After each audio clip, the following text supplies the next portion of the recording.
Bien le bonsoir, madame, monsieur, bienvenue à cette édition, voici le sommaire.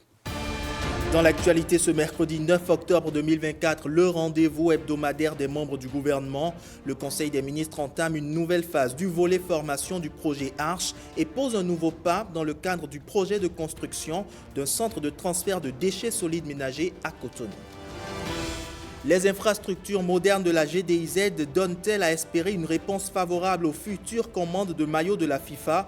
Une délégation de l'instance internationale du football s'est rendue à la zone économique de Glodjibé pour réponse. Elle était accompagnée de l'Organisation mondiale du commerce. Et on vous emmène dans ce journal découvrir un système écologique à multiples valeurs, une unité de production particulière. Elle produit et élève des asticots. Vous allez le voir, ces larves de mouches constituent de réelles sources de protéines pour la volaille et les poissons d'élevage. Environ 3000 artisans béninois aux productions exportables et défiant toute concurrence en 2024. C'est la promesse du projet Arche dans son volet formation. Ce matin, le gouvernement décide des centres chargés de concrétiser cette promesse. C'était au cours du Conseil des ministres dont le porte-parole Wilfried Léandre Rumbedji nous en livre ici le compte-rendu. Ce mercredi 9 octobre 2024, sous la présidence du chef de l'État, M. Patrice Talon, le Conseil des ministres s'est réuni et a pris les décisions dont voici la teneur. S'agissant de communication, en point 1, sélection des centres chargés de la formation des artisans béninois au titre de l'année 2024 dans le cadre de Arche Formation. Pour rappel, le volet formation du projet Arche vise le renforcement des compétences professionnelles des acteurs, prioritairement des artisans. Seront progressivement pris en compte ceux des autres secteurs de l'informel, avec pour finalité d'améliorer la qualité de leur production, conséquence de leur capacité globale à générer des revenus. À cet effet, pour pallier la rareté et l'inadéquation des centres de formation, ainsi que l'insuffisance de formateurs qualifiés dans les domaines définis comme prioritaires, il a été procédé en 2023 à la préqualification de certains d'entre eux, ce qui a permis de former 1720 artisans. De fait, une base de données de centres de formation de référence pouvant assurer les formations recherchées a été constituée avec l'appui des experts métiers internationaux dans les secteurs des énergies renouvelables photovoltaïques, du froid et de la climatisation, de la pâtisserie, de la boulangerie. Il en est de même de la transformation agroalimentaire, de la plomberie, de la mécanique automobile et de la transformation de lait de vache en fromage. C'est donc de ce répertoire que proviennent les centres retenus pour les formations à dispenser cette année au profit de 2676 artisans. En point 2, contractualisation dans le cadre du projet de construction d'un centre de transfert de déchets solides ménagers à Kogbato, à Cotonou. Le dit centre est un sous-projet du programme d'assainissement pluvial de la ville, dont l'exécution nécessite la réalisation d'une mission complète d'avant-projet sommaire, d'avant-projet détaillé, d'élaboration du dossier d'appel d'offres, ainsi que du contrôle et de la supervision des travaux de sa construction, compte non tenu de la réalisation d'une étude d'impact environnemental et social. En marquant son accord pour la contractualisation irrelative, le Conseil a instruit le ministre du Cadre de vie et des Transports, chargé du développement durable, de veiller à la bonne exécution du cahier des charges. Au chapitre des mesures individuelles, sur proposition des ministres respectifs, les nominations ci-après ont été prononcées. Au ministère du Cadre de vie et des Transports, en charge du développement durable, directeur général des eaux, forêts et chasse, M. Adjakou Akoutan Adjenda. Au ministère de l'Agriculture, de l'Élevage et de la Pêche, directeur général de la Société béninoise de développement des semences végétales et des plants, M. Balbir Singh. Au ministère des Affaires sociales et de la microfinance, secrétaire générale adjointe du ministère, Madame Sakinato Gambari Imoru Adegute. Directrice générale des affaires sociales, Madame Nadège Aoga. Conseil technique au suivi des projets, Monsieur Bruno Gbehento. Directeurs départementaux ainsi qu'il suit. Atakora, Monsieur Bertin Ndakwagu. Atlantique, Madame Mélanie Asogba. Borgou, Madame Koteina Noma Setei. Colline, Madame Geneviève Arao. Koufo, Monsieur Nicolas Egui. Donga, Madame Elodie Gounou-Kora. Littoral, Monsieur Noah Agbafa Padonou. Mono, Monsieur Étienne N. Noupo. Et puis Zou enfin, Madame Ariane Adjolohun, je vous remercie. Et si Cotonou devenait la capitale des rencontres qui marquent un tournant dans la dynamique du développement africain, la capitale économique du Bénin est depuis ce matin le théâtre d'une évaluation des progrès réalisés dans le cadre de la 16e reconstitution du FAD. Le FAD, c'est le Fonds africain de développement. À la cérémonie officielle d'ouverture de cette revue à mi-parcours au Sofitel Cotonou Marina Hotel, Marcel Arossi et Igor Ayosso. Je suis très fier d'annoncer ici, au nom du président Talon, que le Bénin fera une contribution nationale de $2 millions pour la prochaine reconstruction.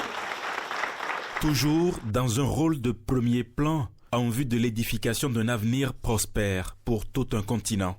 Cette promesse de contribution bien accueillie dans cette salle du Sofitel Cotonou Marina Hotel est une nouvelle preuve concrète de l'engagement du Bénin à s'impliquer de façon active dans les initiatives de développement régional. Voilà qui souligne l'importance de la solidarité entre pays africains pour garantir le succès des projets financés par le FAD, Fonds africain de développement. Le FAD est un instrument tellement cher aux yeux du président Talon que dès 2016, quand il m'a confié la charge du portefeuille de l'économie et des finances, l'un des objectifs était de faire en sorte que nous puissions utiliser l'instrument FAD sous forme de garantie et lever de l'argent et faire l'effet de levier. Et là, on voit une organisation résiliente, capable de se réajuster très vite. Et ça veut dire que vraiment l'avenir est radieux pour nos pays. Il suffit maintenant que chacun, dans son pays, fasse preuve de rigueur au travail, de sérieux, de transparence, et on devrait y arriver. L'exercice qui se déroule à Cotonou marque une étape cruciale dans l'évaluation des performances du FAD et l'impact de ses investissements sur le développement socio-économique en Afrique. La revue souligne des progrès encourageants dans plusieurs secteurs clés et permet d'envisager des ajustements stratégiques pour optimiser les ressources allouées au projet.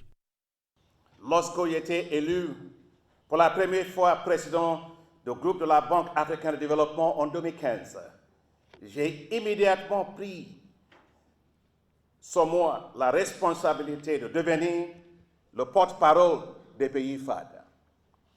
Il était très clair pour moi qu'avec 37 pays à faible revenu qui comptent sur les ressources de FAD, les efforts pour accélérer le développement de l'Afrique et son inclusivité dépendent de la façon dont nous soutenons le pays FAD. Et nos efforts portent leurs fruits. La plateforme créée à Cotonou met un accent particulier sur la transition énergétique, la lutte contre le changement climatique et l'inclusion sociale. Une autre interrogation à présent, toujours d'ordre continental. Quelle perspective pour le développement de l'or blanc en Afrique? La question fait l'objet des réflexions des acteurs internationaux du coton réunis au Bénin dans le cadre de la Journée mondiale du coton. Cette année, l'événement a lieu pour la première fois en dehors des murs d'une grande institution internationale avec un objectif commun, favoriser la transformation de la fibre du coton en Afrique. Le point avec Jennifer Sachivi. La filière coton en Afrique génère entre 5% et 50% du PIB des pays producteurs. Depuis quelques années, elle est confrontée non seulement à des problèmes de production, mais aussi à des défis de transformation. Pour relancer la filière, plusieurs acteurs de l'or blanc en Afrique se penchent sur les enjeux à l'occasion de la Journée mondiale du coton. Il y avait 4 pays, le Bénin, le Mali, le Burkina Faso et le Tchad, qu'on a appelé le C4, qui se sont réunis pour dire nous avons des intérêts dans le développement du commerce du coton et dans le développement d'un commerce équitable du coton et nous voulons parler de ça à l'Organisation mondiale du commerce. Le Bénin, premier producteur de coton en Afrique, abrite ce 6e forum organisé par l'Organisation mondiale du coton dans le cadre de la Journée mondiale dédiée. Au cœur des échanges, la redynamisation du secteur industriel pour booster la transformation du coton dans les pays africains. Parlant aujourd'hui de la transformation, c'est quelque chose qui est salutaire, que tous les gouvernants des pays africains puissent valoriser vraiment cette transformation pour apporter un plus, surtout pour le pauvre producteur qui est dans son champ, parce qu'il y aura des revenus, il y aura aussi des emplois pour nos enfants qui sont en train de souffrir. Avec ce que le président Patrice Talon est en train de faire, je crois que d'ici 2035, comme ils ont dit, les 50% de notre produit sera transformé. Le Bénin donne l'exemple et vous savez que cette industrialisation permettra aussi l'industrialisation d'autres filières. On l'a vu chez vous. Chez nous, on peut y ajouter la gomme arabique et toutes les cultures du coton et toutes les autres cultures. Et je pense que c'est avec beaucoup de fierté que je vois les réalisations faites au Bénin et qui nous serviront à nous, Tchadiens, d'aller dans ce sens-là. Pour que les ambitions se concrétisent, des investissements dans les outils industriels sont cruciaux. Lorsque les projets sont là et que l'environnement des affaires est propice, et les deux éléments sont réunis dans un cas comme le Bénin, les financements, ça se trouve. Le coton béninois, le coton africain, est vert, si j'ose dire, c'est-à-dire qu'il est soutenable, il est produit avec peu d'engrais, consommant assez peu d'eau, et en plus c'est un piège à carbone. Donc il a cette qualité de soutenabilité écologique qui en fait un produit de marché de plus en plus attractif. Le Forum Business vient marquer la fin de la Journée mondiale du coton. Une célébration qui a mobilisé au Bénin les acteurs mondiaux du coton invités à voir de près l'expérience industrielle émergente en cours dans la zone économique spéciale GDIZ.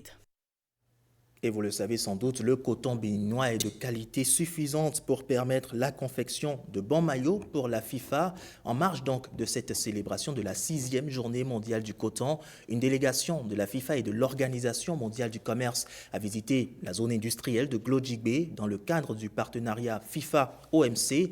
Les infrastructures modernes de la GDIZ garantissent-elles la capacité de répondre aux futures commandes de maillots de la FIFA? Réponse avec Igor Ayosso et Amandine Agnamboso.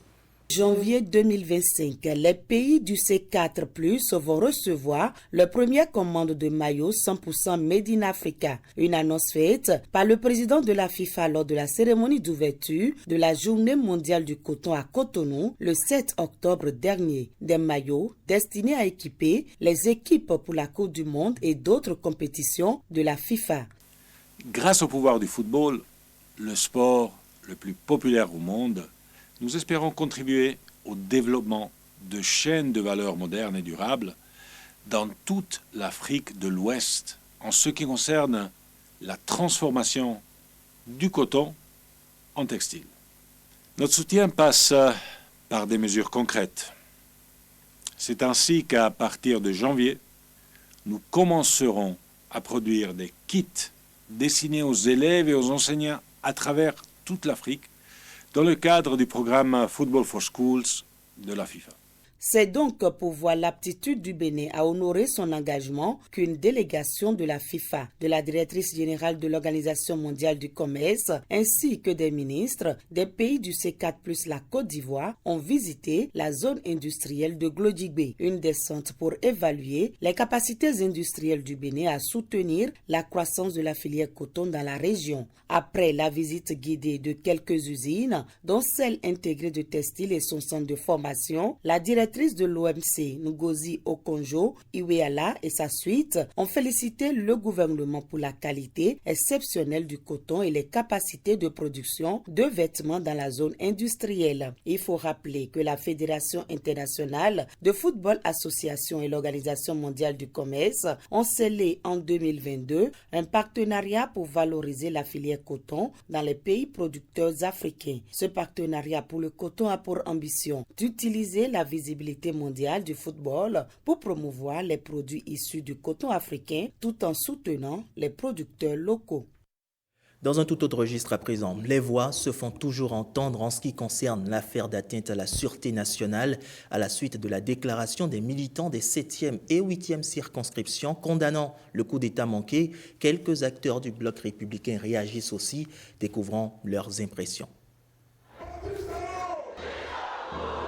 Chers militants du bloc républicain, au cours d'un point de presse, le procureur spécial de la Cour de répression des infractions économiques et du terrorisme, Criette, a fait état d'une tentative de déstabilisation planifiée par certains citoyens.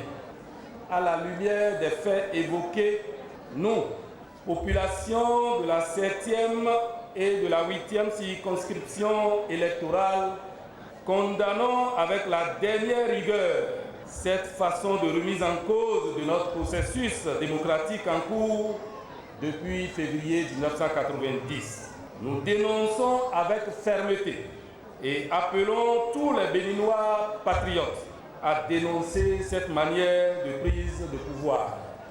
Nous demandons aux forces armées républicaines d'affermir leurs pas en renouvelant sans cesse l'engagement républicain qu'elles ont pris de servir le drapeau national avec honneur et dignité.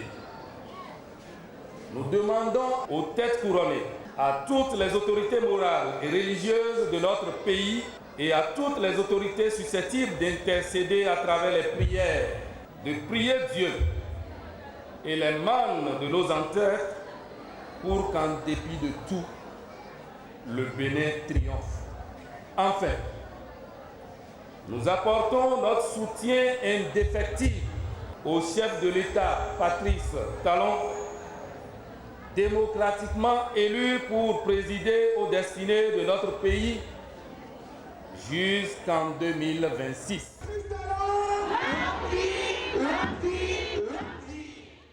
Rachidi Gbadamassi se fait l'émissaire du roi de Parakou par la voix de l'ex-parlementaire. Sa Majesté Akpaki Gobignessé affirme son soutien au chef de l'État Patrice Talon.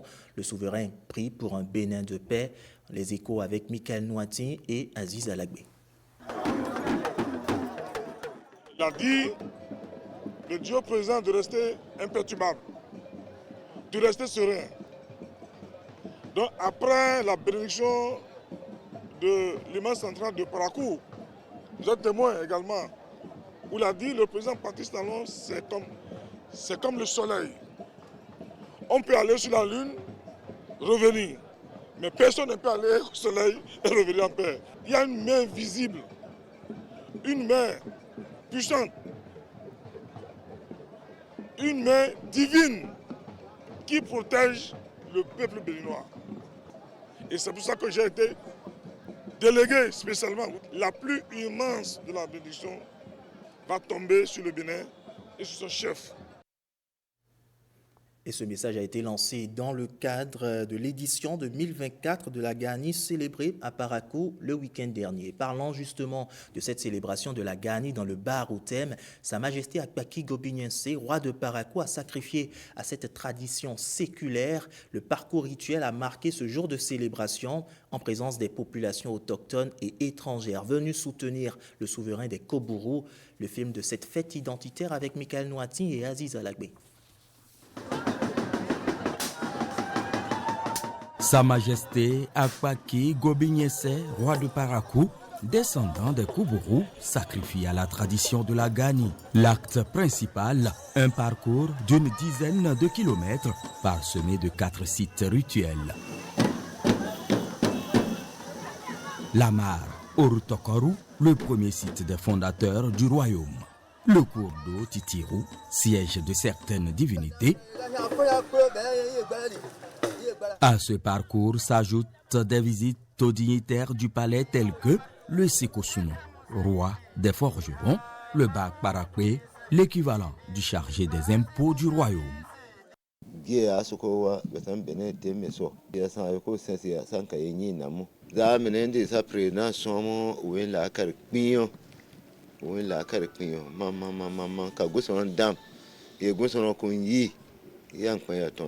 La cavalerie, symbole même de la royauté et de la Gani, est au rendez-vous de la culture. La cavalerie, c'est une question d'héritage. C'est les parents que nous avons fait. On est très contents d'avoir pu faire le rituel. Et je pense qu'au vu de ce que nous constatons encore, c'est que ces prières ont été exaucées. La Gani, comme symbole d'appartenance, réjouit plus d'un. Et les sourires le traduisent mieux.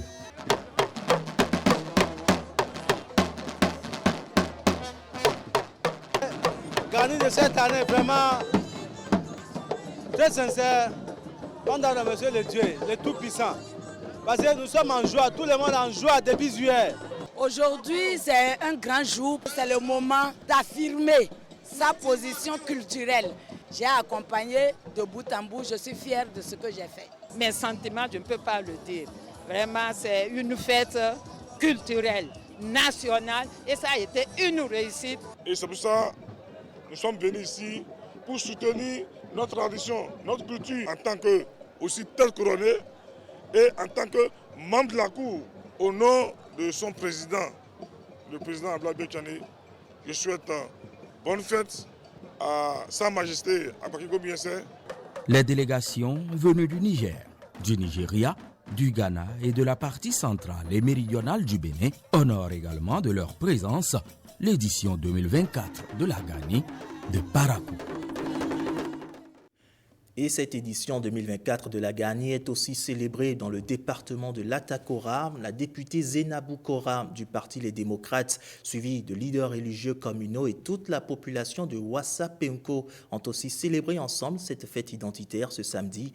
La culture des communautés Batono et Bo a pris le dessus sur toute autre considération. Vous allez le voir dans cet élément de Jean-Claude James et Yves Agodopessi. À sa sortie du palais, Senagorigi Tukosari II est accueilli par une foule pour le parcours rituel. Une étape qui va prendre fin au lieu de la fête pour les allégeances au roi, les animations diverses et surtout la démonstration des chevaux. En tant que princesse de la commune de Péonko, je suis fière. C'est un héritage et aujourd'hui, nous sommes fiers d'être ensemble. Je salue notre majesté Tukosari, ses ministres, notre président Aidé et Eric Ndete. Je demande aux jeunes d'être très patients et d'être courageux, qu'ils abandonnent le chemin de la facilité, qu'ils se battent. La vie, c'est un combat. Les filles et fils de Penko n'ont pas célébré la Gani avec le roi et les élus du parti Les Démocrates seuls. La reine et tout le conseil communal ont rehaussé de leur présence l'éclat de la fête. Que Dieu nous donne la santé, beaucoup de prospérité. Je salue aussi notre roi. Je suis aussi son Yokogi. Que Dieu nous donne, qu'on s'entende. Que Dieu me donne la patience pour tout. Pour les enfants, pour les femmes, pour les hommes. Tout le monde n'a qu'à avoir la patience. Ce que nous avons à vendre, c'est la culture. Et pour que ça se fasse, le message le plus important, c'est la paix. La paix, la cohésion. Vous voyez aujourd'hui tout ce que vous avez pu voir comme monde. Je crois que s'il n'y avait pas la paix, s'il n'y avait pas une cohésion sociale, ce n'était pas évident que les gens puissent faire le déplacement. Et par ricochet, ça facilite le développement. Avant ce moment de réjouissance, la députée Zainabou Kora du Parti Les Démocrates est allée recevoir les bénédictions de la reine et du roi pour continuer avec succès sa mission républicaine.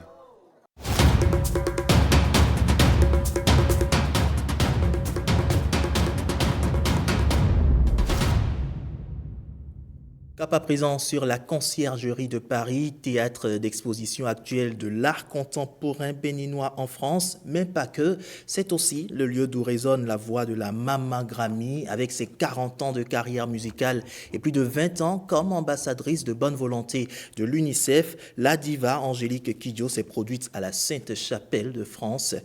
Quand sa voix se fait entendre au milieu de l'expression artistique de ses compatriotes plasticiens, voici ce que ça donne. On voit les échos avec Jérôme Mungbo et nos confrères de Nos Limites Africa.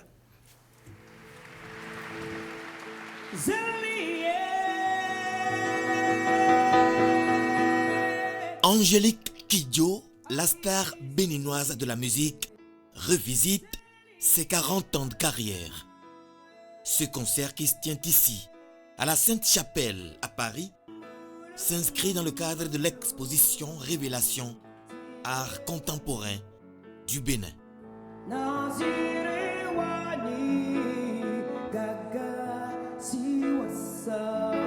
C'est le talentueux pianiste Thierry Vaton qui accompagne cette voix suave, tant désirée des jeunes mélomanes de par le monde.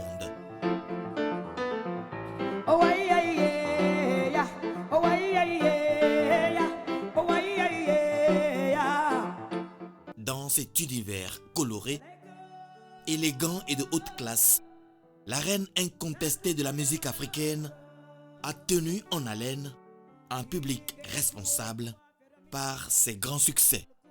Du haut de ses 5 fois lauréate des Grammy Awards, mais aussi lauréate de l'Académie Charles Cros, Angélique Kidjo a une renommée planétaire reconnue.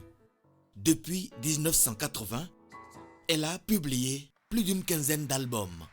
Depuis plus de 20 ans, Angélique Kidjo est ambassadrice de bonne volonté de l'UNICEF.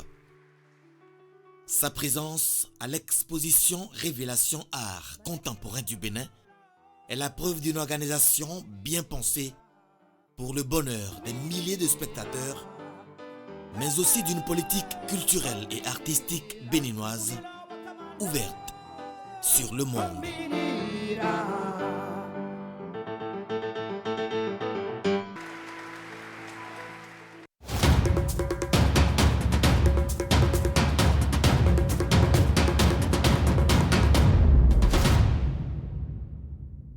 Retour à présent à Cotonou pour le démarrage ce mardi de la 3e édition d'une formation triptyque au métier du cinéma à l'initiative de la fondation Wani Ayo de la cinéaste béninoise Tella Komaou. Cette formation des jeunes cinéastes béninois va porter sur 3 modules essentiels: l'actorat, l'ingénierie sonore et le montage d'images. Le détail avec Arnaud Adadja. Donc, fille de ce pays. À la tête de l'association Wani Ayo, cette star du cinéma international, appuyée par des acteurs internationaux du cinéma, foule à nouveau le sol de ses ancêtres. Je pense qu'on a les histoires, les narratifs, les récits. On a des personnes qualifiées et qui pourraient l'être davantage, d'où l'initiation de ces formations-là. Tella Komaou est soucieuse de l'avenir du cinéma béninois. Pour cette année, la lumière est mise sur 3 postes du cinéma, à savoir montage image, ingénierie sonore et actorat. La formation triptyque au métier du cinéma est à sa 3e édition. Elle rassemble du 8 au 19 octobre des acteurs du jeu devant la caméra et des professionnels de son et de montage d'images. Je suis à la 3e participation à cette formation pour renforcer les acquis que j'ai, pouvoir faire rayonner le cinéma de notre pays afin de quitter le niveau de débutant. Je viens avec l'envie de partager mon expérience concrète, d'échanger aussi donc avec les élèves, de voir leurs besoins. Et évidemment, j'ai aussi beaucoup à apprendre, je pense, parce que les conditions ne sont pas les mêmes. À terme, Wani Ayo veut se rendre utile à l'industrie cinématographique et à l'économie nationale.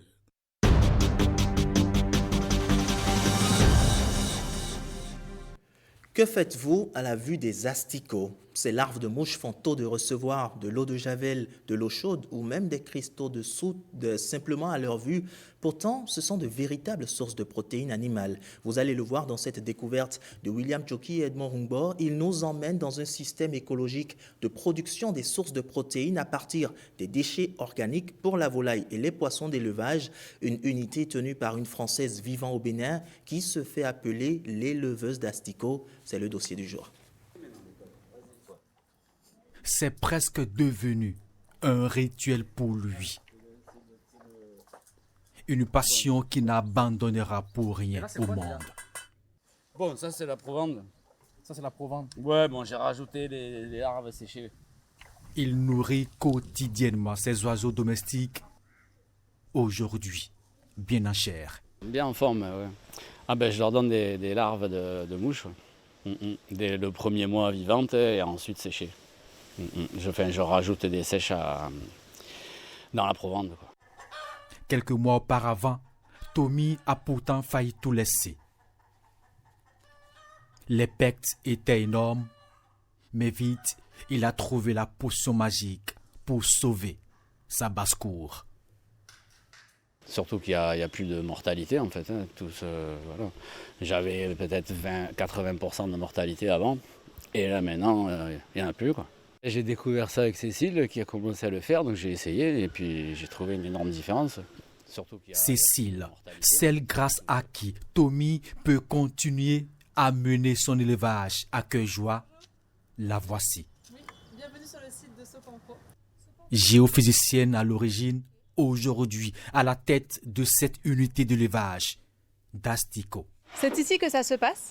Donc nous faisons l'élevage de la mouche soldat noir. Là, vous voyez des moustiquaires pleines de cet animal, la mouche soldat noir. C'est un insecte qui est endémique ici au Bénin. Endémique. Endémique, Donc oui. on les retrouve beaucoup ici au Bénin. Oui, de façon naturelle. Donc son habitat naturel, c'est toute la zone Afrique, Asie du Sud. À l'intérieur de cet enclos, ces mouches vont déposer les œufs dans ces pondoirs. Ça, c'est un pondoir. Donc les mouches sont dessus. Vous voyez, elles ne sont pas farouches. Oui. Et si j'ouvre ça, il y a les œufs à l'intérieur, entre les morceaux de. Ah, ok, sont des œufs à l'intérieur. Oui, oui. Ils sont recueillis, sont mis ensemble ici, dans cette caisse encore appelée la maternité. Les œufs et les larves qui ont moins de 2 jours, elles sont là. Une série d'étapes après la maternité pour alimenter les larves selon leur âge. Ces larves de 3 à 7 jours passeront à l'engraissement. Elles sont nourries à base de déchets organiques. Après quelques jours d'immersion, voici les larves adultes. Cet animal est vraiment incroyable. Il peut se nourrir des déchets de restaurants, les déchets de cuisine, mais aussi des déchets des entreprises agroalimentaires. Il peut se nourrir de ce qui reste quand on fait l'huile de palme. Une véritable source de protéines pour la volaille et les poissons d'élevage. Une fois la récolte faite, la litière obtenue sert à fertiliser le sol, à restaurer les substrats en manque de nutriments. Ici, rien n'est jeté, tout est utile, tout concourt à nettoyer notre environnement, à bonifier les terres agricoles de propriété physique et biologique.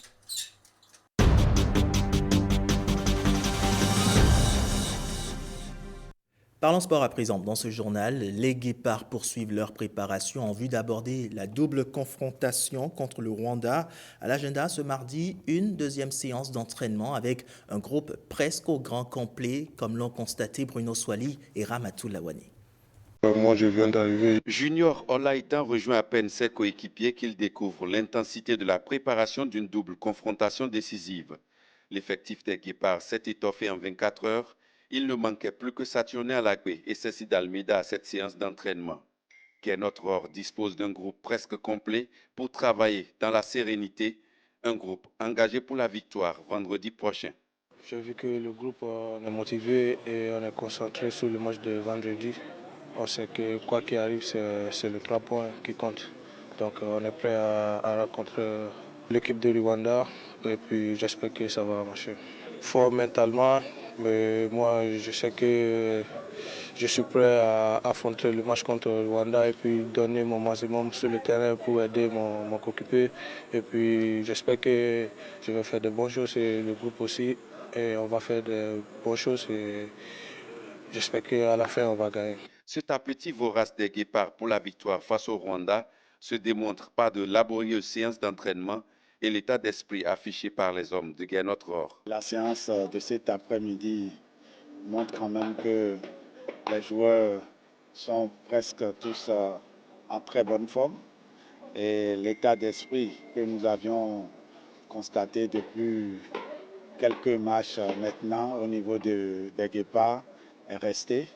Nous avions vu encore ce soir des garçons conquérants, sérieux dans le travail, et j'espère que c'est surtout ce que nous attendons d'eux pour pouvoir aborder les deux matchs, les 3e et 4e du journée avec sérénité. Tout semble se réunir autour des guépards. Les moyens sont loin de faire défaut. L'accompagnement des responsables au plus haut niveau est sans faille. Il ne reste plus que celui du public attendu au stade Félix Houphouët-Boigny vendredi prochain. Les conditions dans lesquelles les joueurs se trouvent sont très bonnes. Depuis un moment maintenant, le gouvernement met tout ce qu'il faut pour que les joueurs se retrouvent dans de meilleures conditions pour pouvoir travailler et aborder les matchs. Donc je pense que tout comme les matchs passés, nous aurons un très bon match ici à Abidjan vendredi prochain. Et je voudrais inviter le public sportif, les Béninois qui sont ici à Abidjan, qui font massivement à chaque fois le déplacement. Je voudrais encore une fois les inviter pour pouvoir jouer le rôle du 12e joueur, bien sûr avec ceux qui vont quitter Cotonou. En attendant, la préparation se poursuit. La prochaine séance d'entraînement de ce mercredi est celle du groupe au grand complet. Les 2 derniers qui manquaient encore à l'appel y sont attendus.